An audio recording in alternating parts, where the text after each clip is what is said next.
Chico gosta imenso de música e gostaria, na medida em que forem feitas as perguntas, Galon, e ele respondê-las, você colocar um fundo musical com uma música bem bacana, tá certo? Muito bem, estamos reiniciando o nosso programa, que hoje apresenta Chico Xavier. Antes de passarmos a segunda rodada com a nossa equipe de entrevistadores interna, porque a externa está do outro lado das câmeras, vamos chamar o Saulo Gomes, que irá escolher uma pessoa do auditório para formular uma pergunta ao Chico Xavier. Alô, Saulo. Perfeito. Dentre as inúmeras pessoas que já se propõem a fazer perguntas, o seu nome, por gentileza. Maria Ruda Cavalli. Pode fazer a sua pergunta. Um pouco mais alto, Saulo. Chico, nós sabemos que tudo tende a se aperfeiçoar. Seria possível saber se há algum inconveniente para as pessoas, para o perispírito das pessoas que fazem assim operações plásticas assim do nariz, do queixo, assim de rugas, se há algum inconveniente no plano espiritual para o perispírito dessas pessoas que se submetem a essas operações? Porque às vezes elas trazem benefício para a personalidade da pessoa, que se sente melhor. Nós queremos saber a opinião dos nossos irmãos espirituais. É possível? Você entendeu a pergunta, Chico? Cremos que sim. De um modo geral, parece que ela quer saber se é pecado no plano espírita fazer operação plástica. Mas seria o caso de perguntarmos à rosa ou ao lírio por que é que eles são tão belos? Perguntar à luz por que que a luz brilha tanto? Se a providência divina nos concedeu a plástica regeneradora, naturalmente será para que venhamos a valorizar cada vez mais o veículo físico pelo qual nós nos externamos na Terra. A plástica regeneradora, com orientação médica, é um fator a grandes estímulos psicológicos para que a alegria de viver não feneça em nossos corações e para que possamos trabalhar com mais interesse, com mais estímulo no rendimento de nossa vida para o bem de todos. A plástica regeneradora é muito legítima, tanto quanto a geriatria e a gerontologia que chegaram no mundo pelas mãos da ciência, para que depois dos 40 anos também saibamos facear o período de madureza com a saúde que possamos desfrutar, porque nós não devemos ambicionar o suicídio prematuro através da inércia ou do descaso pela nossa apresentação pessoal. Meu amigo Chico Xavier, eu gostaria que me fizesse, depois de consultar o espírito de luz, que é do Emmanuel, me respondesse a uma pergunta que vem absorvendo a minha atenção desde há muito. O Zé Arigó, falecido Zé Arigó, notabilizou-se no Brasil e exterior através das suas intervenções cirúrgicas. Ele era o guia de um médico alemão, Fritz, Dr. Fritz. Eu pergunto se há possibilidade, dentro da doutrina espírita, de que a incorporação do espírito do Dr. Fritz continue se reproduzindo no Brasil, aqui em São Paulo em 5 ou 6 locais diferentes, em outras partes em 10 ou 15 locais também diferentes e sabidos, e tudo isso simultaneamente, ao mesmo tempo, no mesmo dia, na mesma hora, em locais diferentes. Isto é possível, Chico Xavier? Cremos que este caso merece estudos e considerações especiais. Não duvidamos de que o espírito de Dr. Fritz, que realizou tantas empresas de benemerência entre nós, através do médium José Arigó, não duvidamos de que ele possa encontrar um outro veículo, se bem que no gabarito da mediunidade de José Pedro de Freitas, o nosso Arigó, essa integração dele com o médium seja um tanto ou quanto difícil, porque a integração de um espírito, pelo menos notável na beneficência, ou bastante elevado, requer tempo. Não podendo apreciar pessoalmente, isto é, não sendo lícito a mim promover um julgamento dos companheiros da mediunidade, estimaria de minha parte um estudo in loco com tempo suficiente para manifestar uma opinião consentânea com a razão, porque compreendo perfeitamente a surpresa do nosso querido amigo entrevistador, e jornalista, escritor, e nosso querido radialista Vicente Leporassi. Canal 4, no comando de uma rede de emissoras de televisão, integrada pela TV Paraná, Canal 6, Curitiba, TV Colorado, Canal 3, Londrina, Paraná, TV Rádio Clube, Canal 6, Recife, e TV Triângulo Mineiro, Canal 8, Uberlândia, Minas Gerais. E ainda a Rádio Tupi de São Paulo, em frequências de 19, 25, 31 e 49 metros, levando aos céus do Brasil e do mundo a palavra de Chico Xavier neste pinga-fogo especial. Freitas Nobre com a pergunta seguinte. Chico Xavier. Camille Flammarion, há cerca de um século, publicou um livro estudioso que ele era de astronomia. Aliás, publicou muitos livros. Neste livro publicado há um século, que o telespectador poderá verificar, porque aqui a segunda edição já é de 1877, neste livro, Camille Flammarion publica fotografias que ele obteve do Observatório Astronômico de Paris, do qual era membro, fotografias das crateras lunares. Aqui está o livro, mostrei o frontespício do livro, e aqui está uma das fotografias das crateras lunares, além de outras fotografias elucidativas. Que ano, Freitas? Em 1877, porém já é a segunda edição. Aqui está também uma fotografia da Lua tirada há um século por Camille Flammarion. Camille Flammarion é autor daquele trabalho da pluralidade dos mundos habitados. Ora, os cientistas da NASA estudaram recentemente, este ano, 2 meteoritos. E nestes 2 meteoritos apuraram que 6 dos 18 aminoácidos do mesmo tipo dos encontrados nas células vivas aqui no nosso mundo terráqueo estavam presentes nesses meteoritos. Ora, que forma, admitindo-se a existência de vida em outros planetas, que forma poderiam ter os habitantes, os seres viventes desses planetas? Podem os amigos espirituais responder, através de Chico Xavier, a essas indagações que são de tantos e tantos telespectadores? A pergunta de Sua Excelência, o nosso caro deputado federal, Dr. Freitas Nobre, é uma indagação muitíssimo atual. Dentro das minhas pequenas possibilidades mediúnicas, tenho visto criaturas humanas desencarnadas carregando fenômenos semelhantes àqueles que presidem a vida em nosso corpo físico. Allan Kardec, em determinado tópico de O Livro dos Médiuns, fala sobre a diversidade da forma em outros planetas.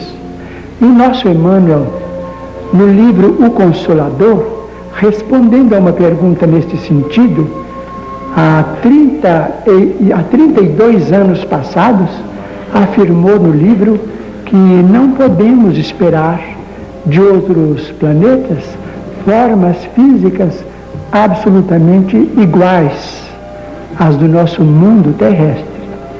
Mas estamos numa época de indagações oportunas, de maravilhosas pesquisas do gênio humano, das quais o nosso Camille Flammarion, na França, foi um grande e inesquecível pioneiro. esperemos que a ciência se pronuncie e que nós possamos, do ponto de vista espiritual, pesquisar de nossa parte e estudar tanto quanto possível as ocorrências da sobrevivência humana para lá da morte física, com os resultados, as consequências da vida que tenhamos empreendido neste mundo.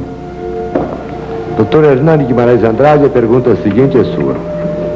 Chico Xavier, com a sua permissão.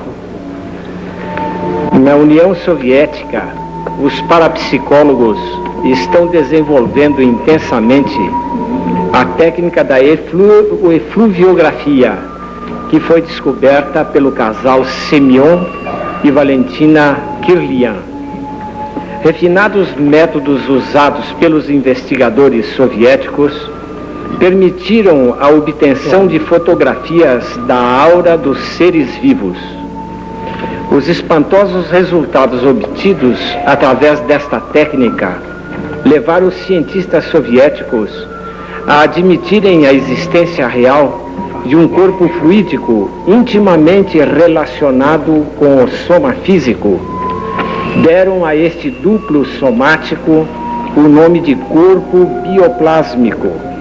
Consulto a você, Chico, acerca das relações existentes entre tais descobertas e as afirmações da doutrina espírita concernentes ao corpo espiritual ou perispírito. Uma questão muito importante. Num dos últimos números do jornal Psychic News de Londres, o nosso amigo espiritualista da Inglaterra, Mr. Maurice Barbanel, apresentou fotografias muito expressivas do fenômeno que vem sendo estudado por nossos irmãos no norte da Europa.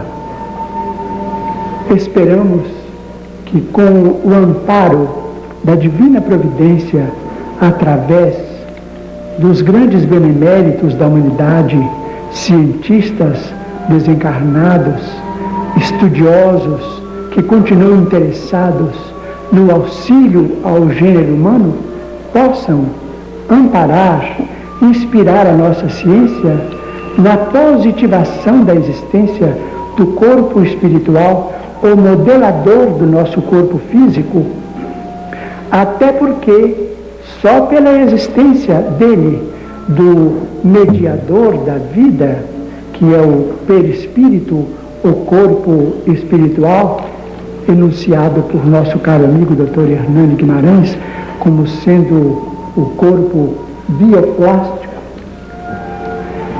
só por intermédio do corpo espiritual poderemos compreender ocorrências orgânicas como sejam a produção da adrenalina através da medular, da suprarrenal, com a distribuição no mundo orgânico pelo simpático.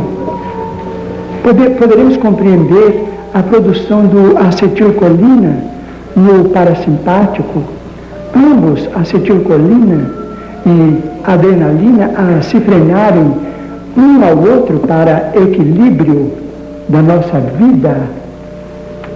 vida física no padrão de robustez e de equilíbrio desejáveis.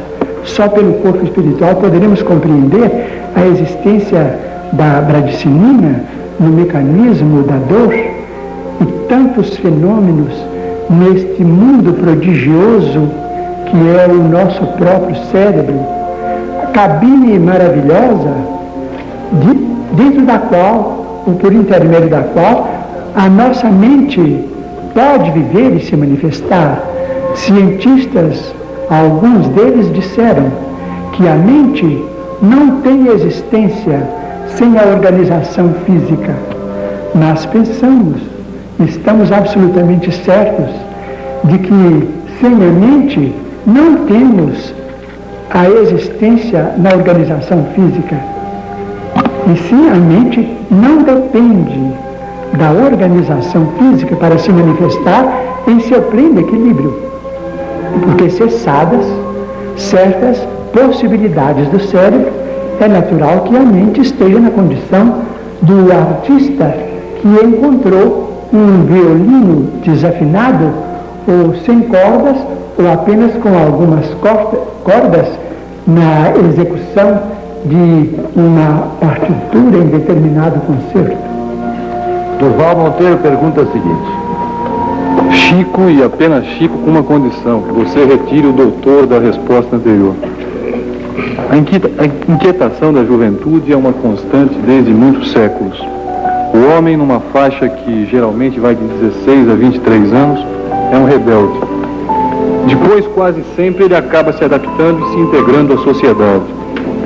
No exato instante em que o homem se adapta, o seu espírito evoluiu ou se acomodou?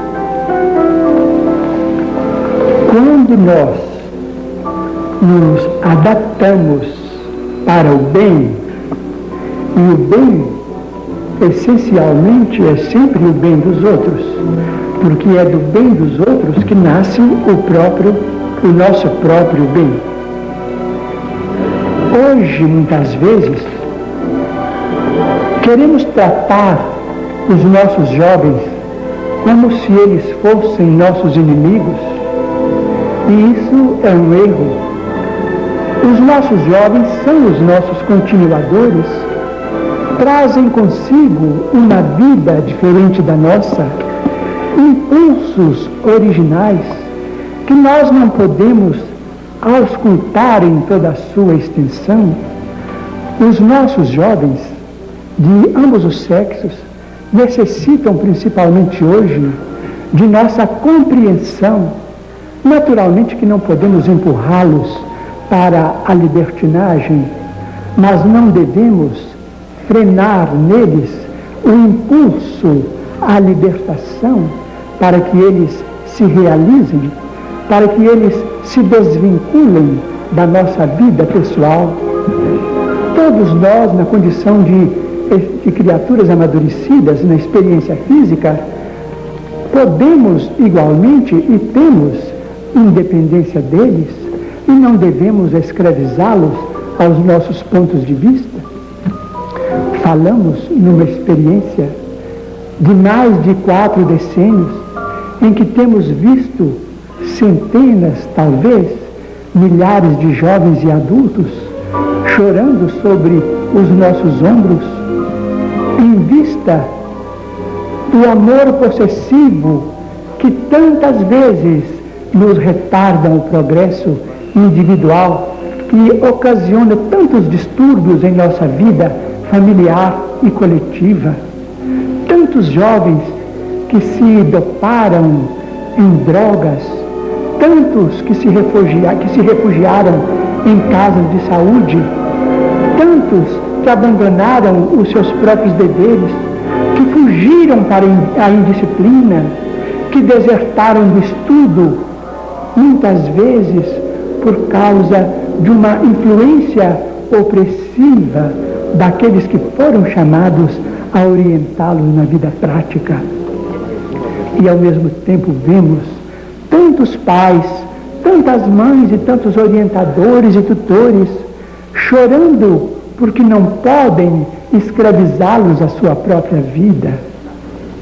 Por que é que nós não nos podemos amar uns aos outros na condição de jovens e de adultos, cada qual vivendo dentro da sua época de experiência física?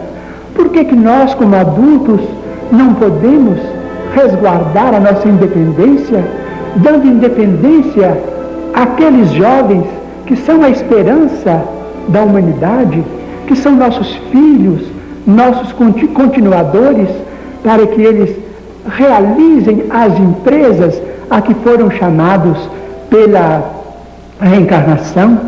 Allan Kardec, através da questão número 385, em O Livro dos Espíritos, trata disso com muita propriedade, e isto há mais de 100 anos. Nossos filhos são espíritos que vieram de outras condições diferentes das nossas, são credores do nosso maior respeito. Nós falamos em diálogo e precisamos do diálogo. Falamos em comunicação e precisamos da comunicação, não apenas no dia dos desastres sentimentais. Conversar com os nossos jovens, conversar com os nossos pais como grandes amigos que se interligam através das suas experiências. Mas diálogo nunca foi pancadaria verbal. A comunicação nunca foi um sistema de censura sistemática. Não estamos de maneira nenhuma reprovando adultos, nem censurando jovens. Estamos atentos à lição de nosso Emmanuel, que nos pede considerar que dentro da civilização do Ocidente é que nasceu a psicanálise com Sigmund Freud, para que nós sejamos tratados especificamente, individualmente, para nos ajustarmos ao amor que Jesus nos ensinou. Jesus nos ensinou: amai-vos uns aos outros como eu vos amei. Esse enunciado não veio de nenhuma decretação humana, veio daquele que nós temos como sendo nosso Senhor. Por que não podemos amar os nossos jovens, auxiliá-los, para que eles sejam eles mesmos?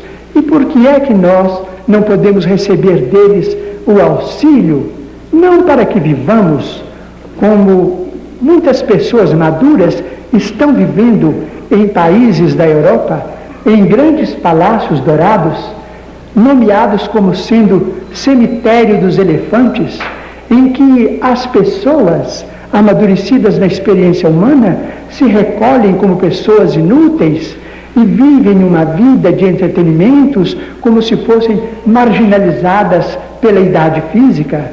Não, como adultos, podemos tratar de nossa saúde, sermos independentes, ampararmos os nossos filhos e eles também ampararem a nós outros, para que cada um de nós tenha a sua casa, tenha as suas afinidades, as suas relações, o seu mundo, os seus hobbies, as suas profissões, os seus afetos, a sua vida. Ao mesmo tempo, eles também podem ter as suas famílias independentes, com muito amor de nós uns para com os outros. Pedimos perdão ao nosso mediador, Dr. Almir Guimarães, e ao nosso distinto entrevistador, Dr. Durval Mendonça, por nos estendermos tanto na resposta, mas a pergunta é válida e nós não podemos tratar-nos uns aos outros como se fôssemos inimigos.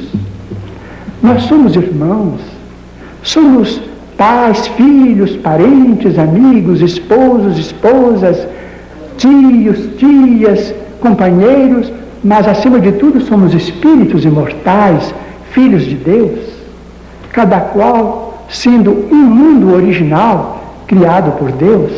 Aconselhemos os nossos jovens, amparemos os nossos jovens com as nossas experiências e que eles nos amparem com a sua força e nos amem, que nós todos precisamos de amor, mas que haja aquela fronteira que nós chamamos de respeito, para que cada um seja ele mesmo e para que nós possamos viver em paz uns com os outros, sem necessidade de cairmos em neuroses e depois em psicoses e recorrermos aos nossos amigos da medicina como doentes graves, arredados da vida e arredados do trabalho, que a vida para nós deve ser uma escola sem férias, com as pautas do descanso, mas todos fomos chamados a trabalhar.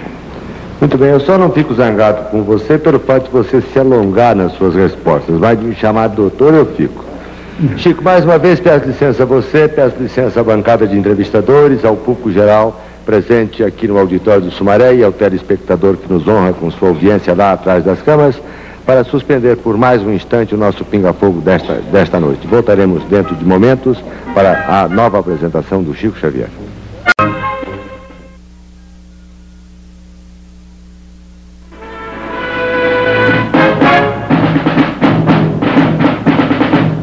Muito bem, voltamos aos seus receptores com o nosso Pinga-Fogo especial desta noite, apresentando o médio Chico Xavier.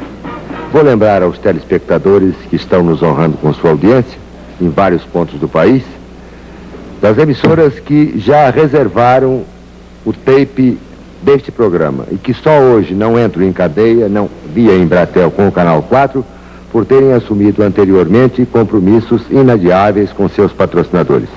Mas na semana que vem, este Pinga-Fogo estará sendo apresentado nas seguintes emissoras de televisão do país: Brasília, Canal 6, Itapuã, Canal 5, Salvador, TV Vitória, Canal 4, Vitória, TV Sergipe, Canal 4, Aracaju, TV Ceará, Canal 2, Fortaleza, TV Itacolomi, Canal 4, Belo Horizonte, TV Goiânia, Canal 4, Goiânia, TV Morena, Canal 6, Campo Grande, Mato Grosso, TV Centro-América, Canal 4, Cuiabá, Mato Grosso, TV Cidade Branca, Canal 5, Corumbá, Mato Grosso, TV Tupi, Canal 6, Guanabara, TV Marajoara, Canal 2, Belém do Pará, TV Cultura, Canal 6, Florianópolis e TV Piratini, Canal 5, Porto Alegre.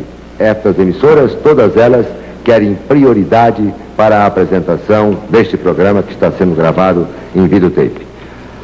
A pergunta seguinte cabia ao Saulo Gomes. Cabe, né? Obrigado. Cabe, perdão.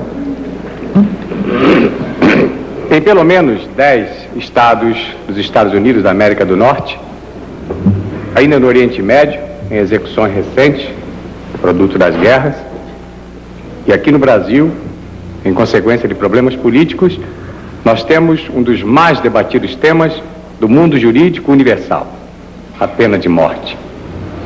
Como veem os espíritos que lhe iluminam e lhe acompanham? Como vê você, Chico Xavier, com autoridade e responsabilidade, a aplicação da pena de morte por qualquer que seja o motivo em qualquer parte do mundo?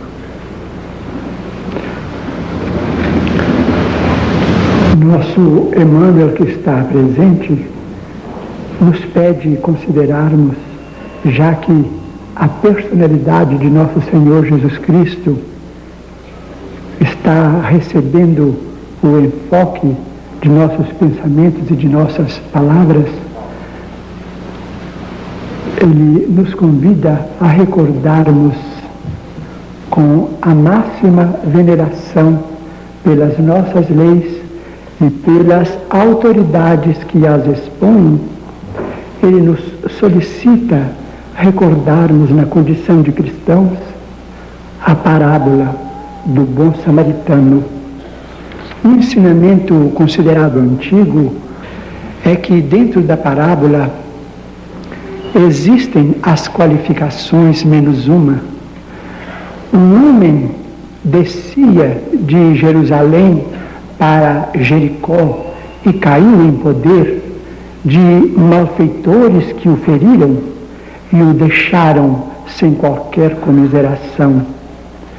Em seguida passou um religioso que o viu e seguiu adiante.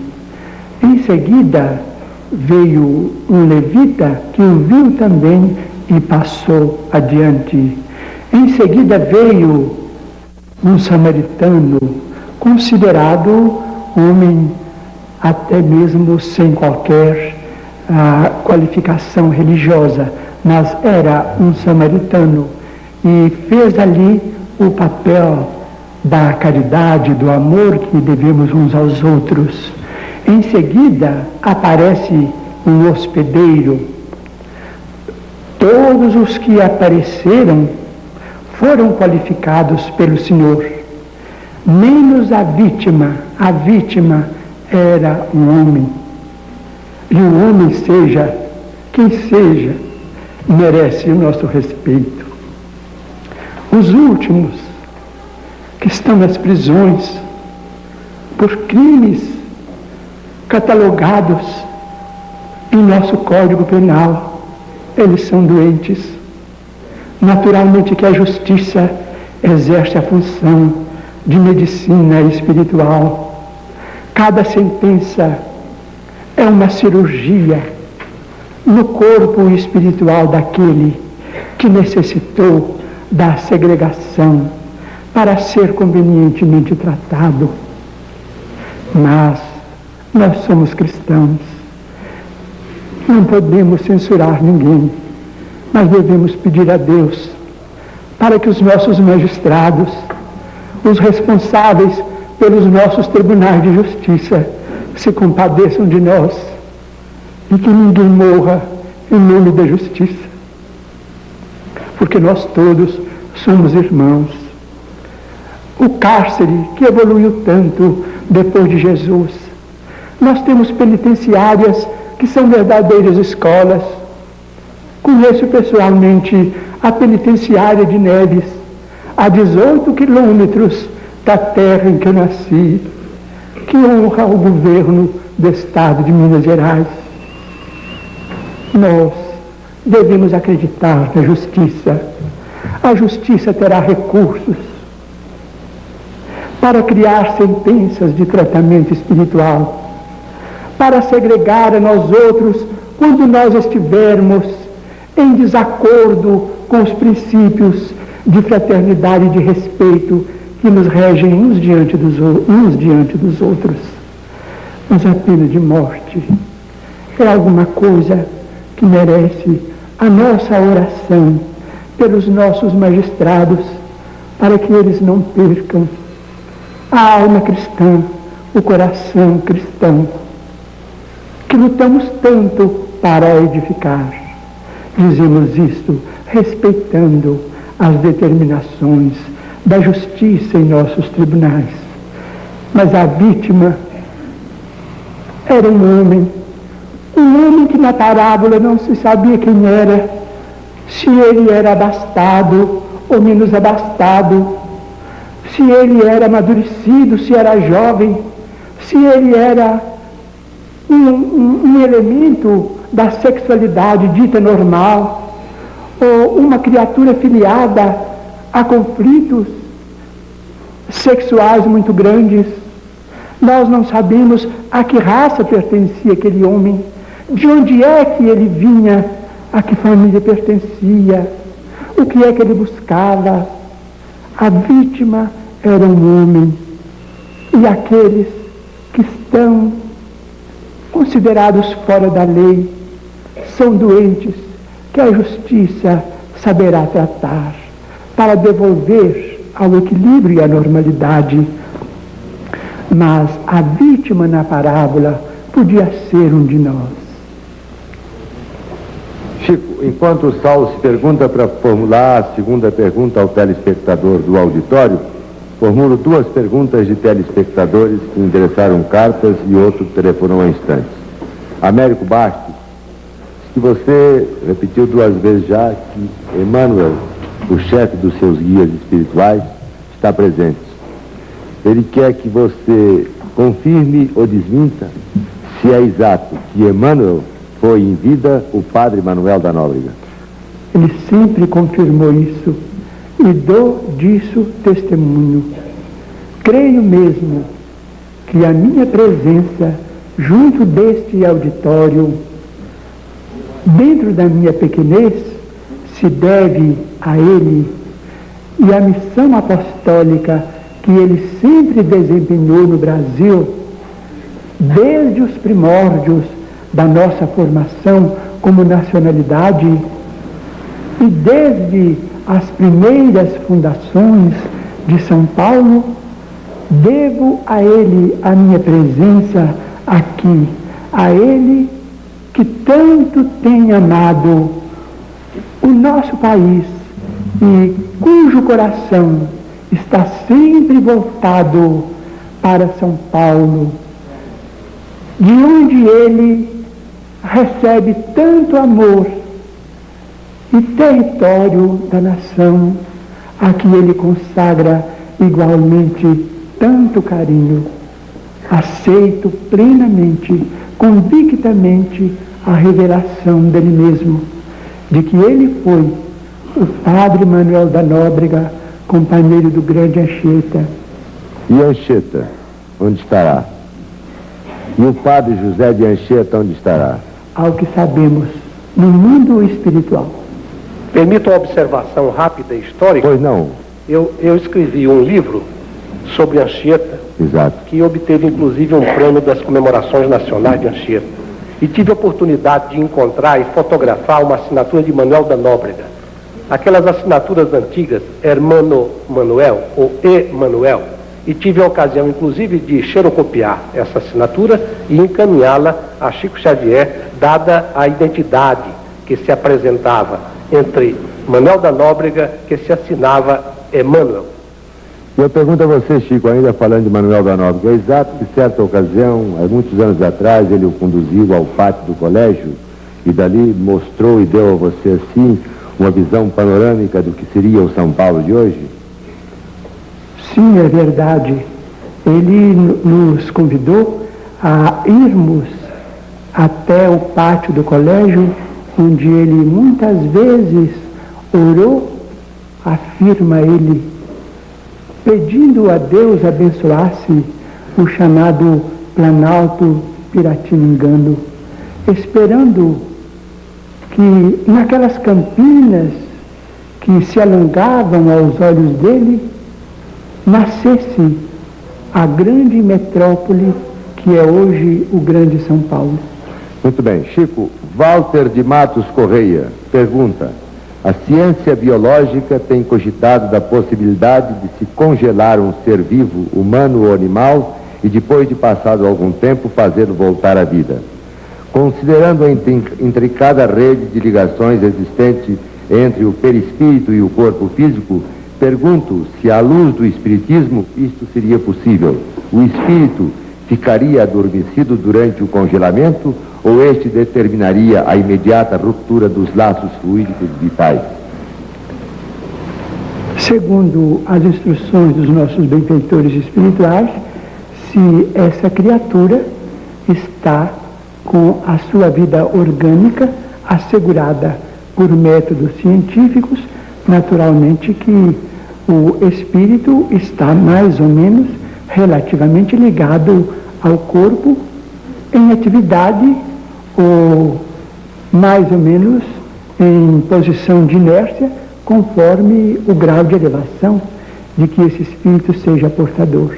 Está mais ou menos assim de plantão, aguardando o desfecho. Aguardando, e como num desdobramento em que a criatura trabalha muitas vezes fora do corpo, esse espírito poderá também estar desempenhando alguma tarefa, se ele está realmente ligado ao corpo congelado. Agora é o auditório quem pergunta. Saulo Gomes. Seu nome, por gentileza? É o público do auditório respondendo a sua mensagem, Chico. Nelson Mancuso. A sua pergunta. Gostaria de perguntar ao nosso prezado irmão Chico sobre um dos assuntos mais controvertidos e que me toca profundamente. Por isso, de grande valia, será com muita emoção que eu verei a resposta. Saulo, eu gostaria que ele falasse mais alto, porque você não está ouvindo. É o seguinte, repito. Pode fazer a pergunta? Irmão Chico, gostaria que nos esclarecesse sobre a alimentação da carne, assunto dos mais controvertidos, quando sabemos que, segundo alguns, esse sacrifício de nossos irmãos inferiores faz parte da evolução dos mesmos. Há muito tempo que queria ouvir o esclarecimento do nosso querido irmão Chico, com a assistência do nosso irmão.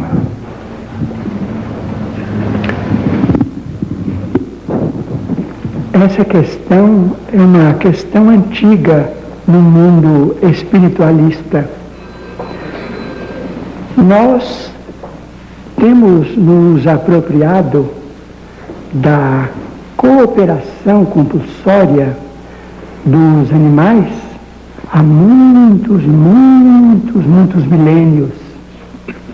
O nosso corpo espiritual está condicionado,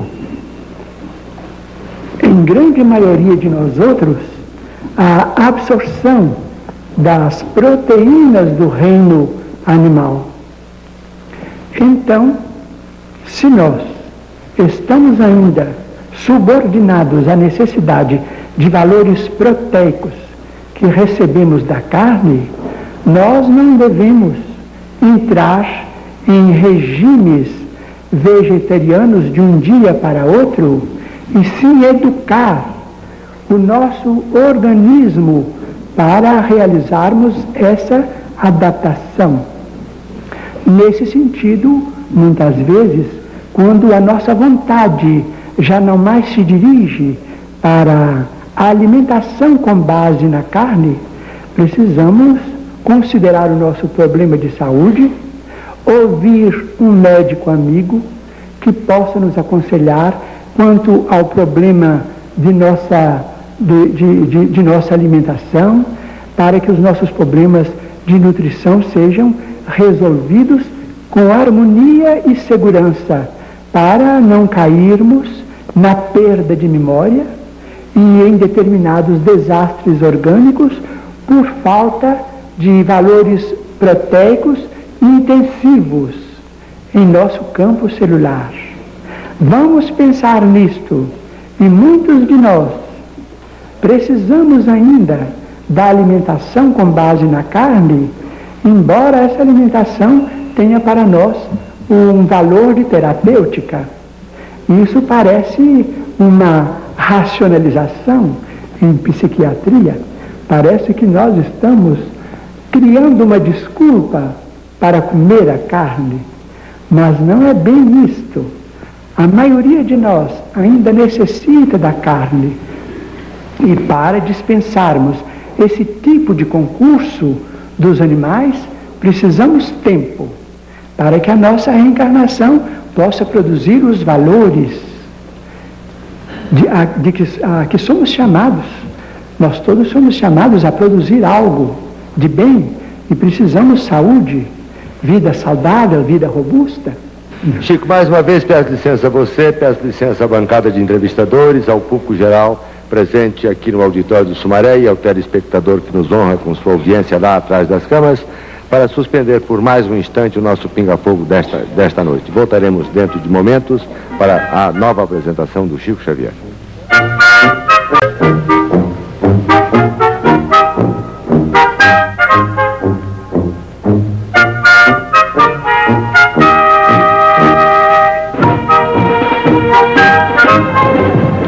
Meu caro Luiz Galon, nosso diretor de TV desta noite, eu espero que esta fita de tape seja um pouco maior do que as duas anteriores, para que as interrupções não sejam assim tão frequentes. Vamos então reiniciar o nosso pinga-fogo, e a pergunta seguinte cabe ao Freitas Nobre.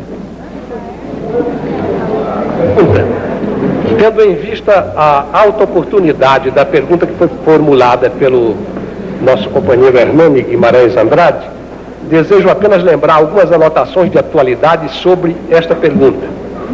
Os soviéticos fotografaram uma aura, ou como dizem eles, um corpo bioplasmático interpenetrando o organismo físico, segundo revela a publicação americana Notícias Psíquicas de setembro último, em artigo de Thelma Moss, da Universidade da Califórnia.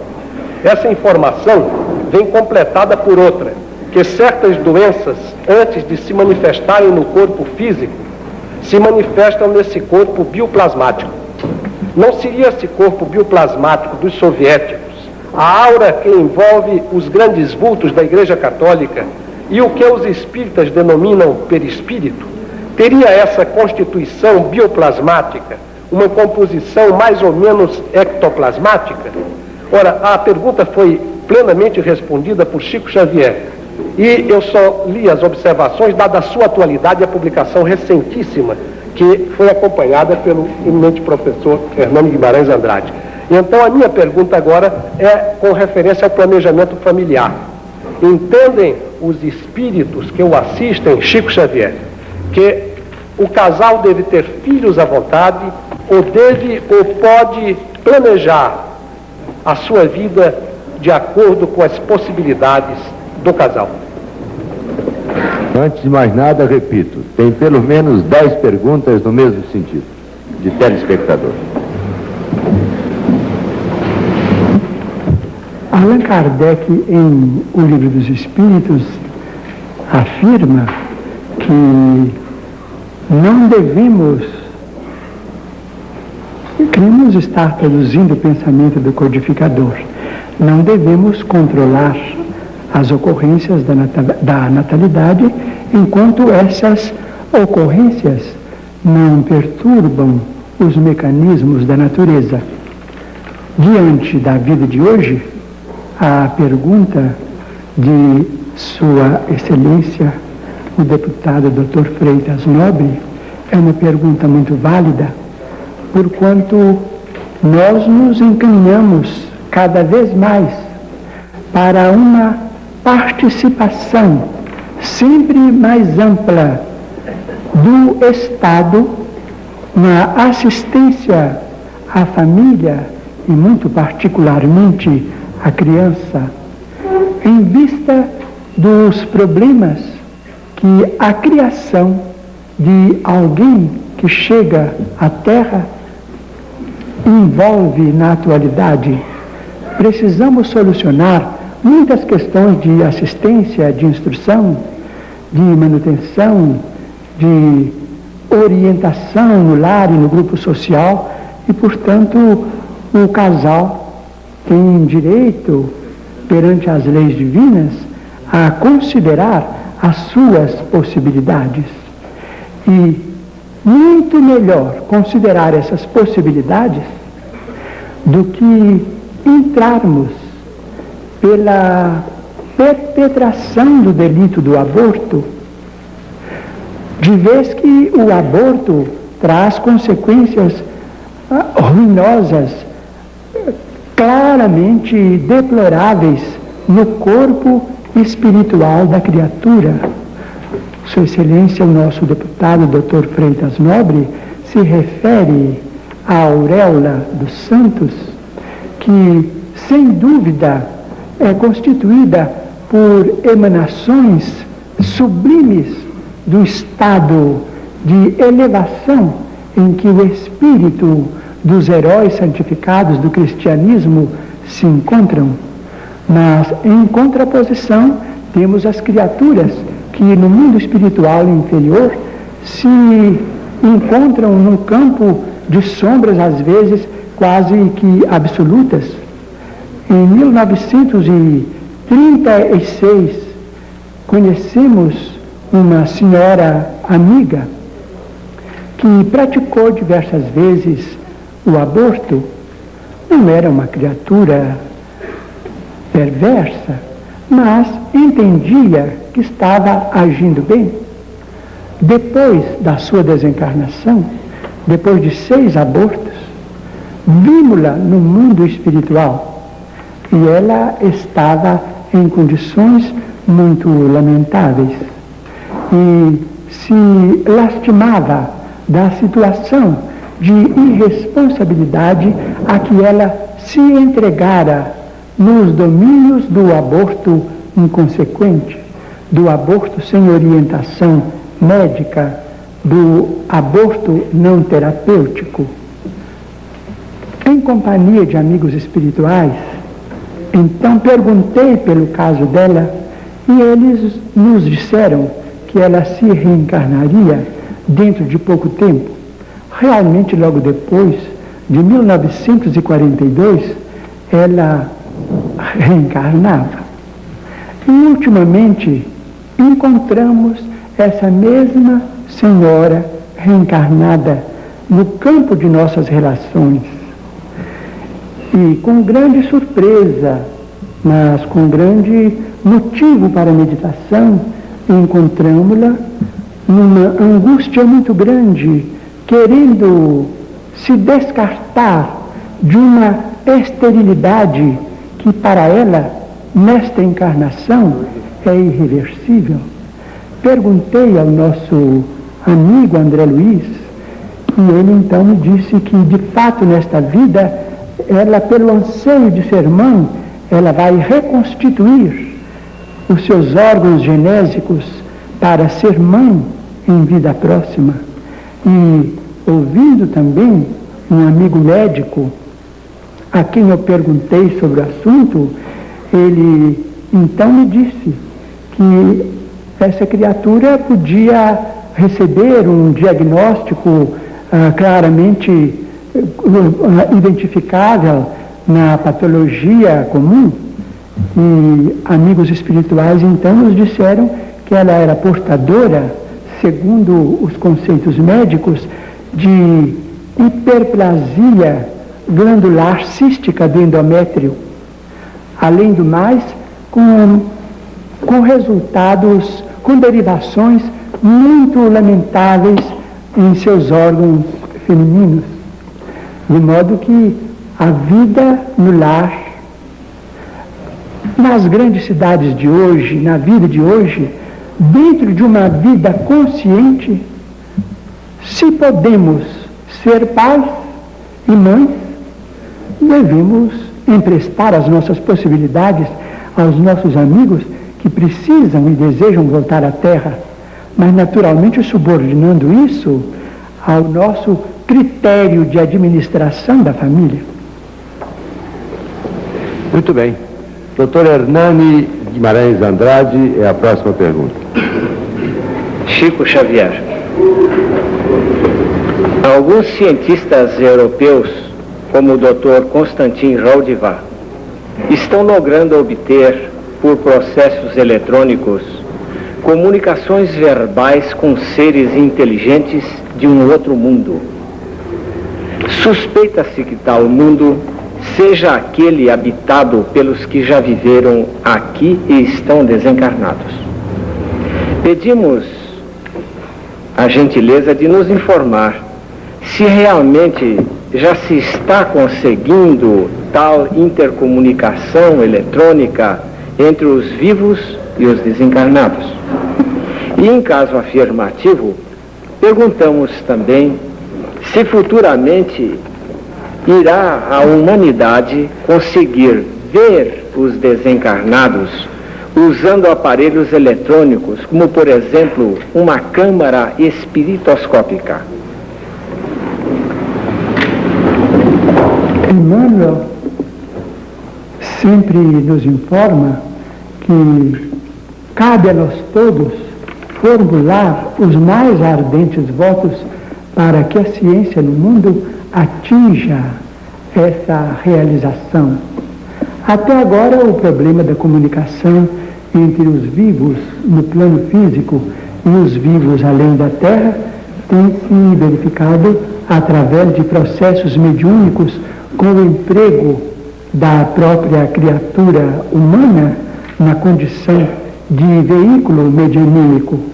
Mas esperemos que coletivamente sejamos merecedores de uma realização tão alta, porque quando pudermos espraiar a convicção da imortalidade da alma, sem o concurso deficiente de criaturas humanas como eu mesmo, que tenho tido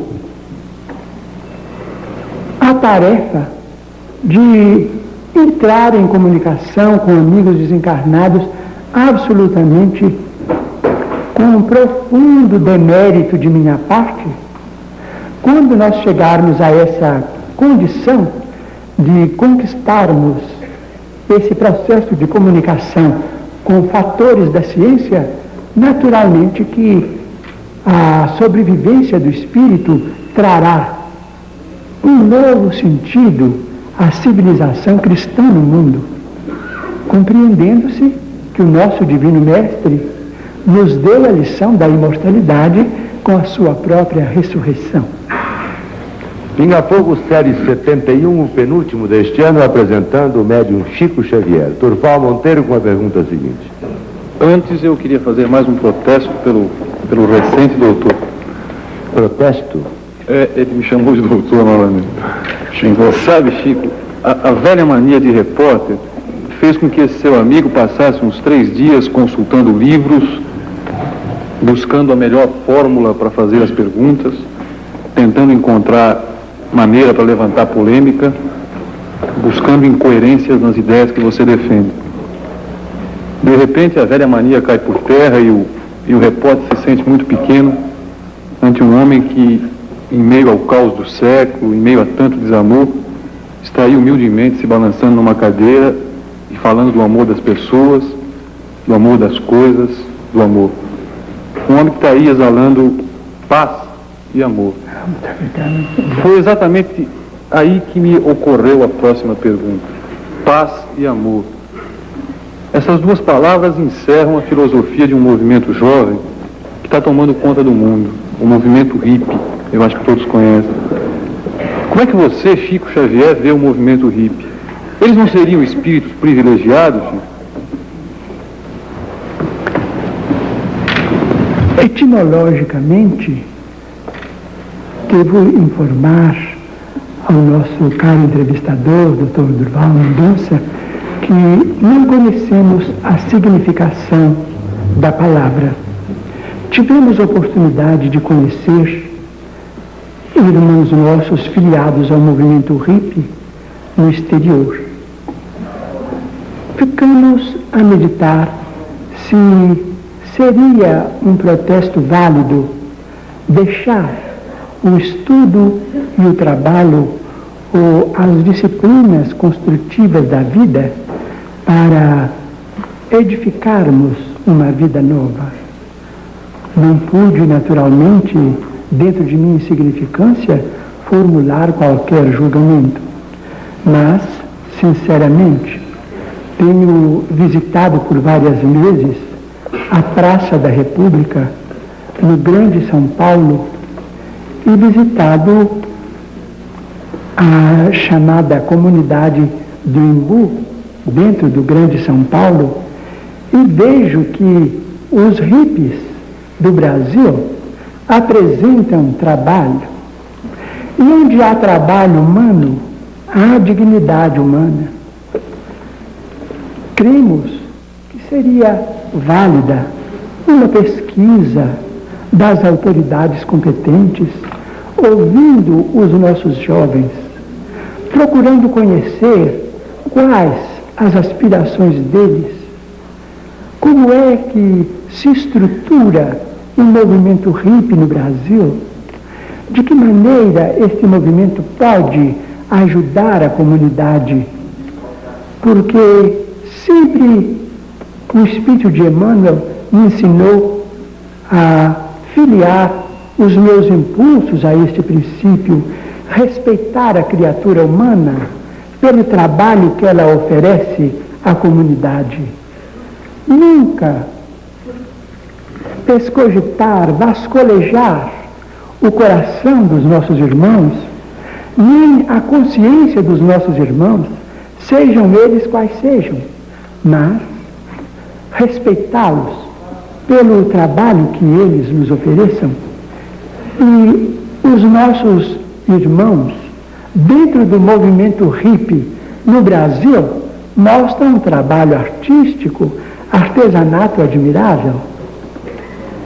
Gostaria de minha parte de ouvi-los, saber deles como é que se organiza o movimento hippie e em que ponto poderíamos, o senhor Dr. Durval Mendonça, que é um técnico de comunicações, como é que podemos dialogar, comunicar-nos uns com os outros para sabermos qual é o nosso comportamento para com eles, já que eles nos merecem o respeito e o apreço pelo trabalho que eles nos oferecem. Mas aí eu acrescentaria a pergunta do Durval, com a sua permissão, Chico. Então, o que diz você dos hippies dos Estados Unidos que têm comportamento inteiramente diverso desse a que você se refere aqui no Brasil? Não pude formular um juízo, porque os nossos companheiros de humanidade no Grande São Paulo, que eu tenho conhecido mais intimamente pelo espetáculo brilhante de trabalho que eles apresentam. Eles nos apresentam tarefas edificantes, impulsos artísticos e realizações artísticos, às vezes admiráveis, nos lances de serviço que eles conseguem atingir. Nos Estados Unidos que na Inglaterra não pude penetrar assim o movimento hippie.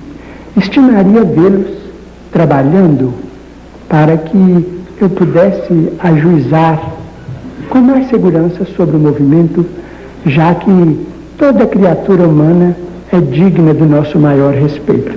Refiro-me a hippies em Nova York e em Londres. Rádio Tupi de São Paulo, a mais poderosa emissora paulista, em rede com o canal 4, transmitindo para todo o Brasil, nas frequências de 19, 25, 31 e 49 metros, e também para o mundo, este programa com Chico Xavier. Saulo Gomes pergunta o seguinte. Como repórter privilegiado que fui durante 14 anos, 3 anos e meio, recordo que trouxe para essas mesmas câmeras uma das mais sérias e importantes mensagens suas. No momento em que o mundo assistia o início sério dos transplantes de coração e que Barnard e Zerbini, em respectivas posições, davam os seus grandes pacientes como quase que inteiramente recuperados, produto daqueles transplantes, Chico. Trouxemos em tape o produto da mensagem psicografada por você, do professor Bezerra de Menezes, e que tecnicamente desaconselhava àquela época esses transplantes. E realmente todos os transplantados se foram. Nenhum deles nos dá nesse momento a certeza de que aquela mensagem não dizia a verdade. Em que termos você colocaria hoje o mesmo assunto, a mesma mensagem? Os transplantes ainda estariam em termos de 3 anos e meio? Ou há uma posição diferente já para você dizer a todos? Sobre a pergunta, tem aqui, dessa pergunta do Saulo, Chico, várias perguntas de telespectadores. Eu queria aproveitar e complementar a mesma pergunta, só que um adendo a mais. O fenômeno da rejeição, há alguma implicação espiritual no fenômeno da rejeição? Muito comum nos transplantes? O assunto tem sido objeto de vários estudos de nossa parte com Emmanuel, com nosso amigo espiritual André Luiz e outros benfeitores desencarnados. O problema da rejeição é nitidamente um problema de incompatibilidade dos tecidos do doador com os tecidos do receptor. Mas o nosso André Luiz afirma, muitas vezes, isso respondendo ao nosso caro entrevistador, o nosso amigo e jornalista, senhor Saulo Gomes. O nosso André Luiz, que foi médico no plano físico, ele assevera que os transplantes devem continuar merecendo o máximo cuidado, a máxima atenção da ciência, que nós não podemos esquecer que quando se verificou o transplante de córnea com absoluto sucesso pelo professor Filatov, não sei se estou transmitindo bem o nome, em uma nação do norte da Europa, ele experimentou muitas vezes até que ele verificou que o transplante da córnea era possível conservando-se o tecido em câmara fria. O problema dos transplantes deve merecer o nosso respeito e vamos pedir para que a nossa ciência médica continue para frente, conquanto não deva desprezar os órgãos chamados plásticos, tanto quanto possível, na substituição de órgãos no veículo físico. Mas os transplantes merecem a nossa consideração e devemos prosseguir. Chico, a jornalista Vilma, da revista Intervalo, presente ao auditório, está muito preocupada com as mortes coletivas. Ela quer saber, dentro da doutrina espírita, como se explica mortes assim, aos milhares, em guerras, em enchentes, em toda espécie de catástrofe. Principalmente essa última ocorrida na Índia, da guerra entre o Paquistão. são as provações coletivas que coletivamente adquirimos do ponto de vista de débitos kármicos. Às vezes, empreendemos determinados movimentos destrutivos em desfavor da comunidade ou do indivíduo. Às vezes operamos em grupo, às vezes em vastíssimos grupos. E no tempo devido, os princípios kármicos amadurecem e nós resgatamos as nossas dívidas, reunindo-nos uns com os outros quando estamos acompliciados nas mesmas culpas. Porque a lei de Deus é a lei de Deus, é formada de justiça e de misericórdia. Muito bem. Dona Olga, Chico, pergunta: o plano espiritual admite a cremação dos corpos? Emmanuel, no livro O Consolador, ele afirma que a cremação é um processo legítimo de liberação do espírito desencarnado, apenas aconselhando que o tempo de expectativa deve ser mais longo nos climas tropicais e subtropicais. Nada menos de 72 horas de câmara fria para o nosso veículo carnal quando nos desvencilhamos dele, no caso de optarmos pela cremação. Essa pergunta até eu estou interessado na resposta. Ela vem de Uberlândia e quem a faz é a doutora Ruth de Assis, professora de Direito Internacional Público da Faculdade de Direito da Universidade daquela cidade de Uberlândia. E a faz por intermédio da TV Triângulo Mineiro, Canal 8, que está em rede com o Canal 4 apresentando este seu programa. Pergunta ela: o homem teme a morte, porque julga o fim de tudo, mas para o Espiritismo a morte é o renascimento. Como devemos agir para conseguirmos uma morte suave e tranquila? É difícil, né, Chico?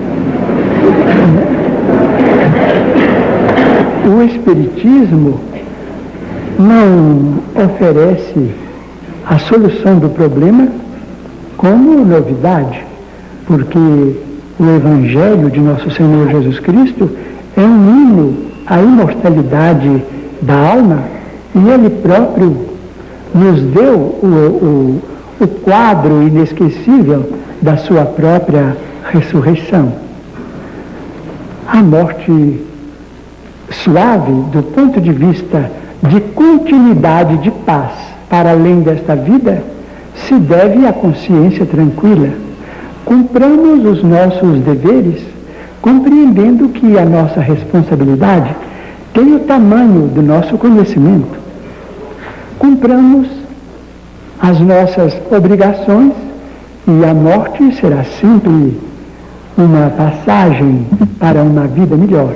Mas se adquirimos complexos de culpa, nós estamos criando cadeias que nos aprisionam a processos de vida inferior e vamos emitir de nós mesmos irradiações perturbadoras, suscetíveis de criar muita luta, muito conflito naqueles de quem nos aproximamos, porque criamos esses conflitos em nós mesmos.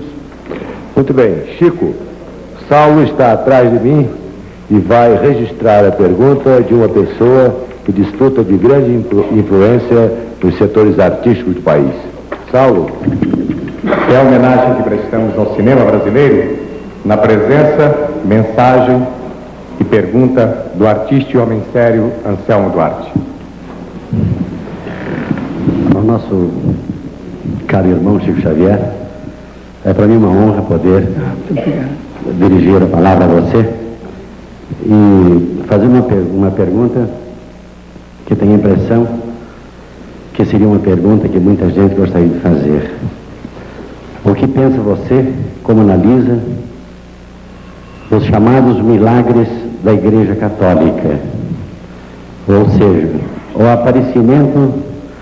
a aparição de Nossa Senhora, Mãe de Cristo, em Lourdes, em Fátima, e no caso de tratar-se de uma materialização espiritual, queria saber se em algumas oportunidades os chamados santos da Igreja Católica têm deixado mensagens através da religião espírita.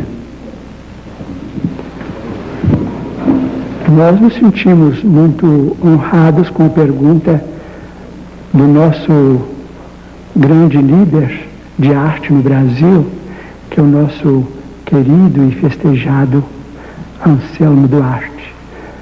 Em nossa infância e na primeira juventude, frequentamos a Igreja Católica com o mesmo respeito com que nos dirigimos hoje a uma reunião espírita cristã. E sempre reconhecemos dentro da Igreja Católica prodígios de espiritualidade inimagináveis. Muitas vezes, principalmente nas missas da manhã, quando era possível a comunhão de vibrações espirituais de todos os crentes numa só faixa de espiritualidade e de fé em Jesus, tivemos oportunidade de ver espíritos santificados que abençoavam as hóstias e elas se transformavam como se fossem flores de luz que o sacerdote oferecia na mesa da comunhão. Muitas vezes, principalmente do altar daquela que nós veneramos como sendo Nossa Mãe Santíssima, vimos irradiações de luz que alcançavam toda a Assembleia. Do altar consagrado a Santa Teresinha de Lisieux, muitas vezes vi partirem rosas trazidas por criaturas desencarnadas, amigos e amigas católicos da cidade de Pedro Leopoldo, sem que eu pudesse explicar o fenômeno. Tivemos ocasião de, por misericórdia de Deus e com o amparo da comunidade espírita cristã e, sobretudo, com a assistência de dois amigos extremamente queridos para nós, um de Uberaba e outro de São Paulo, tivemos a oportunidade de visitar pessoalmente a cidade de Lourdes e vimos ali demonstrações extraordinárias de fé. Sentimos a espiritualidade do Evangelho na cidade de Lourdes como se o cristianismo estivesse renascendo na procissão em toda a sua pureza. Portanto, todos os fenômenos de bondade divina através da Igreja Católica, que nós consideramos como mãe de nossa civilização, eles todos são legítimos, credores de toda a nossa veneração. Nós não estamos separados, os evangélicos reformistas e nem os espíritas cristãos, por diferenças fundamentais. Os espíritos nos ensinam que nós estamos em faixas diferentes de interpretação. Nós somos uma família só diante de nosso Senhor Jesus Cristo e que reverenciamos em sua santidade o Papa, em nossos eminentes cardeais no Brasil, protetores da nossa fé. Nós não podemos esquecer isto e amamos a religião tradicional em tudo que ela tem de belo, em tudo que ela tem de divino. Embora estejamos pessoalmente na faixa do espiritismo cristão, dentro das conceituações de Allan Kardec, porque a mediunidade nos chamava para esse campo de trabalho que também é profundamente cristão, e para ele um dia partimos das nossas atividades na Igreja Católica com a bênção de um sacerdote a quem nós amávamos como se ama a um pai. Pode-se dizer, então, ecumenicamente, que a religião boa é a que melhora o homem? A religião é sempre boa. E toda religião boa isto é, fundada nos princípios do bem, que torna os homens bons, essa religião é um processo de ligação, um processo de comunicação, vamos dizer assim, nos conceitos modernos de nossa vida, nos tempos de hoje, é um processo de nossa comunicação com as forças divinas que emanam de Deus. Todas as religiões que objetivam o burilamento da criatura humana, toda religião que nos traz esta legenda de paz e de amor, autênticos, mas profundamente autênticos, sem nenhuma ofensa para ninguém, sem nenhuma desconsideração para ninguém, a que se referiu o nosso querido entrevistador, Dr. Durval Mendonça. Toda religião baseada nesses princípios é um caminho santo que nós, como espíritas cristãos, respeitamos e devemos respeitar cada vez mais. Chico, estamos nos aproximando 3 horas de programa. Tenho certeza que nem o público presente aqui neste auditório, nem os telespectadores estão cansados. Mas acredito que você já comece a sentir um certo cansaço. Vou pedir ao Saulo que formule mais uma pergunta a um telespectador do auditório ou telespectadora, para que possamos então passar a penúltima rodada da noite. Porque a última, você mais ou menos sabe de que forma irá se desenvolver. Nos parece, podemos dizer ao telespectador, que uma etapa do mundo israelita aqui está presente. É o professor Beni, que em nome deste grupo de São Paulo formula a sua pergunta. Ele tem um pouco de sotaque, porque não se trata de brasileiro. Boa noite. Eu gostaria de saber, tenho um grande prazer de estar aqui, porque me interessa muito pelos estudos do Espiritismo, não? Gostaria de saber, eu fui convidado por umas pessoas do professor Ercolano para assistir um trabalho de materialização. E eu cumpri as recomendações que me foram concedidas previamente. Eu presenciei alguma coisa, vi algo lá, não me lembro, aqui num bairro passando Santana, eu vi. E a pessoa que foi comigo, outra pessoa israelita, eu vi tudo isto lá e ele me disse que não viu, absolutamente, me acusando de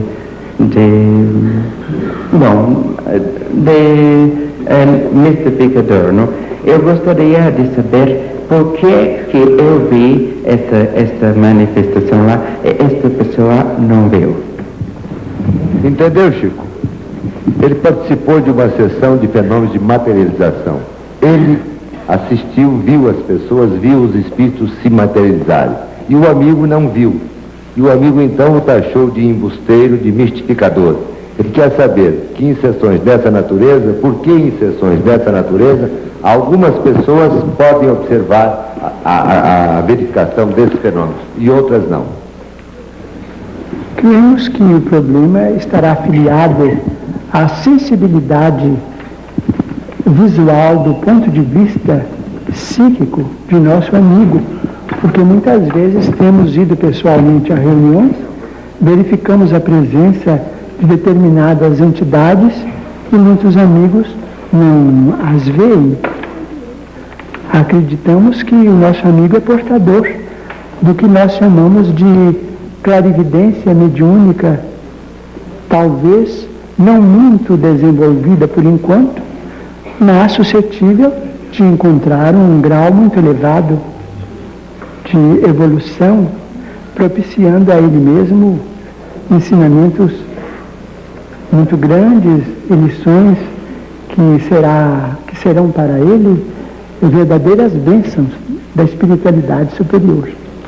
Ô Chico, eu estou notando uma coisa, nós estamos muito sérios esta noite. O programa anterior foi mais aberto.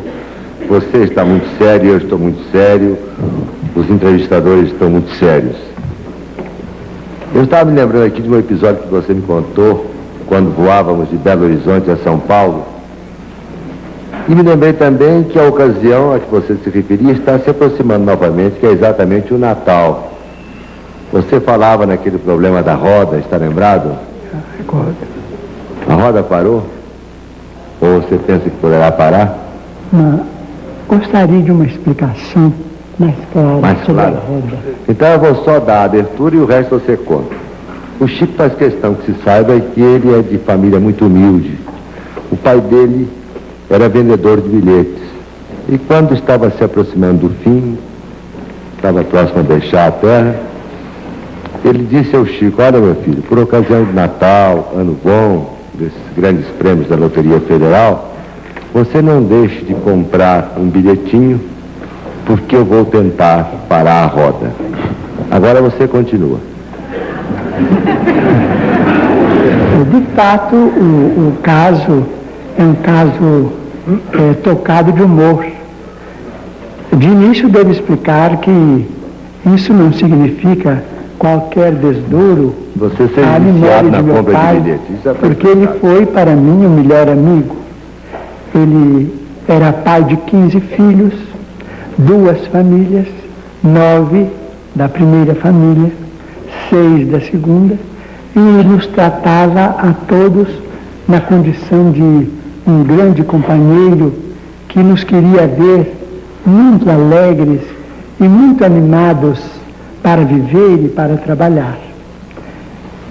Então podemos rir, porque eu sei que ele, tendo conhecimento no mundo espiritual do que eu vou contar, ficará satisfeito e se rirá também muito conosco, porque meu pai era muito alegre neste mundo e continua também muito contente e muito otimista no outro.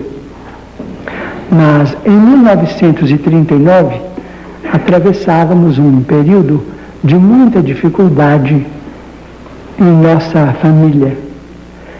Muitas lutas, morte de irmão que nos deixava a viúva com 2 órfãos, 6 crianças menores, 3 não muito menores, mas também ocupando a nossa atenção, e meu pai e eu trabalhando. Meu pai era um homem muito arrojado para facear os tropeços da vida, mas, não tendo muitas letras, ele teve muita dificuldade em prosseguir no emprego que ele ocupava no ano de 1925. Então, desde essa data, sentindo muita dificuldade para sobreviver como trabalhador, ele se entregou à profissão de cambista, vendia bilhetes de loteria e vendeu bilhetes de loteria por mais de 30 anos consecutivos. Mas em 39 meu pai caiu em estado grave, com um reumatismo muito remitente. Esse reumatismo impôs a ele uma certa paralisia durante algum tempo. Nessa ocasião, as 2 pessoas que trabalhavam em casa éramos ele e eu. Mas não conseguíamos muita coisa além dos 200.000 antes do cruzeiro. De modo que os médicos aconselharam que ele usasse um tipo de injeções que naquele tempo eram chamadas de injeções de ouro. Eu não sei classificar do ponto de vista de farmacologia o termo exato, mas cada injeção custava naquele tempo 150.000. Ele era obrigado a usar 2 por mês. Então, o nosso numerário dava mais ou menos para as 2 injeções e ficamos atrasados com as despesas da família durante quase um ano, porque as injeções restituíram a ele a saúde ainda por muito tempo. Mas, no ápice da moléstia, saiu a lume a obra Brasil, Coração do Mundo, Pátria do Evangelho, de autoria de um dos nossos maiores escritores desencarnados no Brasil. E amigos de Belo Horizonte chegavam em nossa casa comentando o êxito do livro, porque o livro estava sendo muito bem aceito. Meu pai ouvia tudo aquilo com muita curiosidade. Então um dia ele estava sem poder manejar as mãos nem as pernas, até que as injeções de ouro o restabeleceram.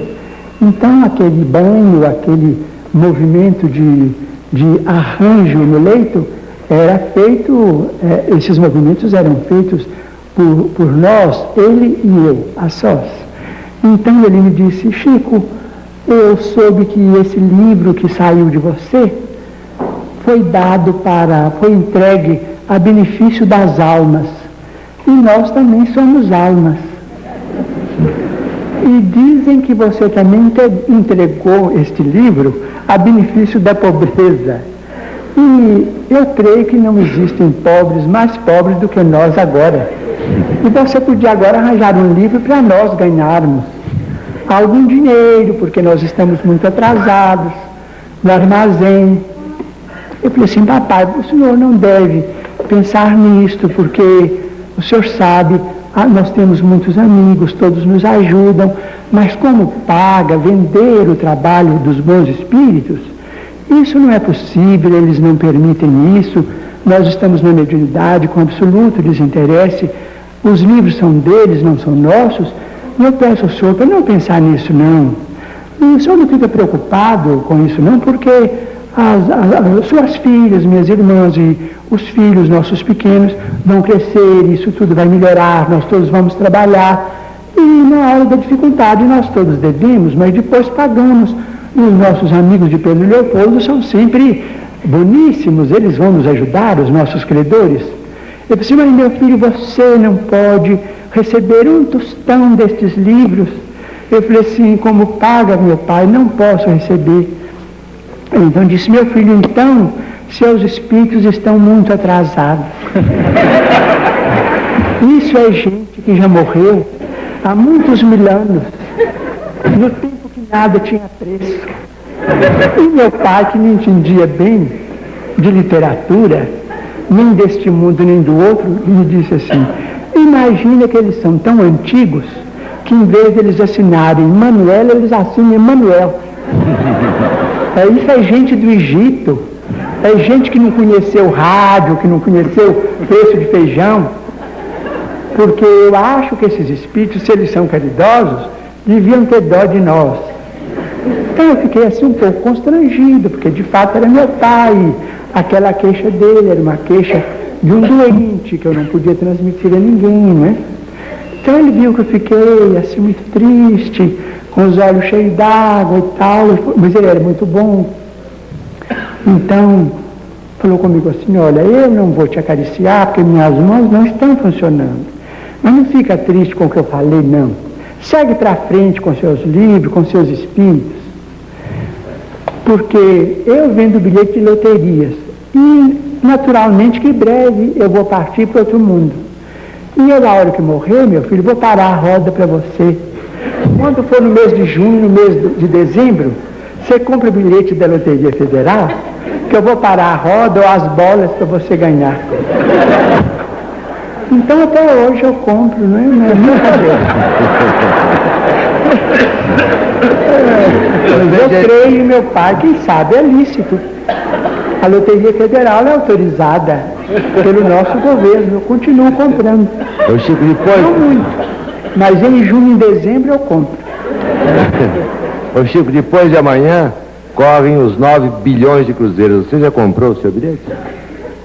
Comprei 5 tiras.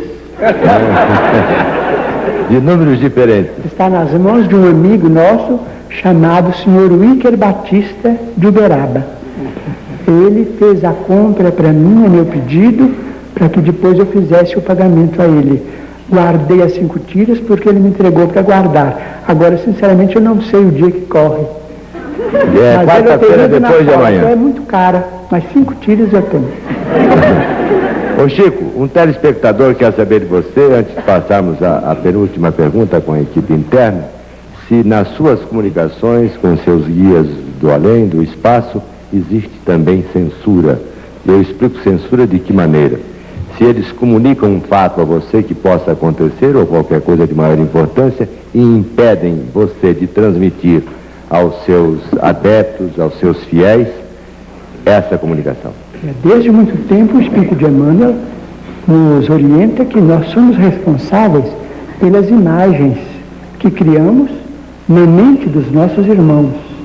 Portanto, ele nos ajuda a censurar tudo aquilo que possa vir por nosso intermédio. Até hoje tem sido assim, conquanto essa censura não impeça o auxílio que ele e outros amigos espirituais vão dar às pessoas necessitadas de socorro. Do ponto de vista literário, muitas vezes tenho tido a visita de poetas e escritores que desejam escrever nos temas que os sensibilizaram neste mundo, mas sem maior proveito para a terra.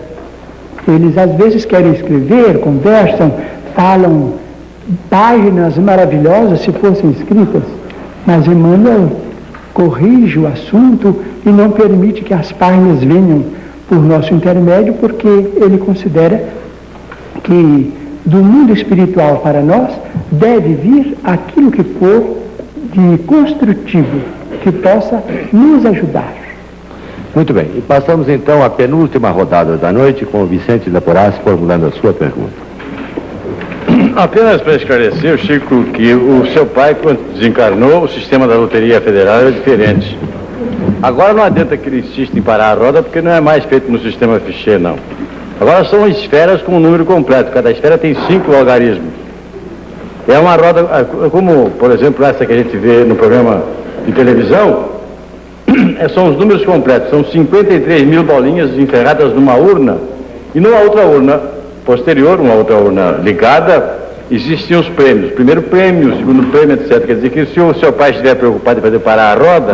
eu acho que ele não consegue, nem a roda, nem a bola. Eu devo estar muito feliz porque não me falta nada. E todas as dívidas foram muito bem pagas, estamos muito bem. As meninas cresceram, se casaram, os rapazes também têm outras vidas. Estamos muito bem, ele e eu. Ganhamos por outra loteria. E depois, a mais a acrescentar o seguinte, Chico Xavier, acontece que o nosso número, o seu e o meu, estão sempre escritos em esferas bem maiores que aquela do buraco, onde elas possam atravessar. Não vai sair nunca. Nosso caro amigo, sobre Vicente Leporassi, fala muito bem. Mas eu quero falar justamente sobre meu pai, o Chico Xavier.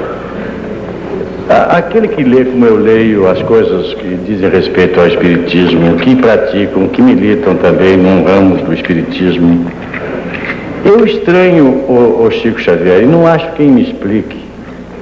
Meu pai desencarnou em 1938, há 33 anos, portanto. E até hoje não chegou ao meu conhecimento, nem a ninguém da minha família, que em qualquer circunstância o espírito do meu pai tivesse se manifestado através de um médium. Não só nas nossas relações, como extra-relações, nunca soube que o espírito tivesse baixado. Então eu lhe pergunto, Chico, o espírito, meu pai que é de espírito gaiato, galhofeiro, e transmitiu esse espírito ao filho.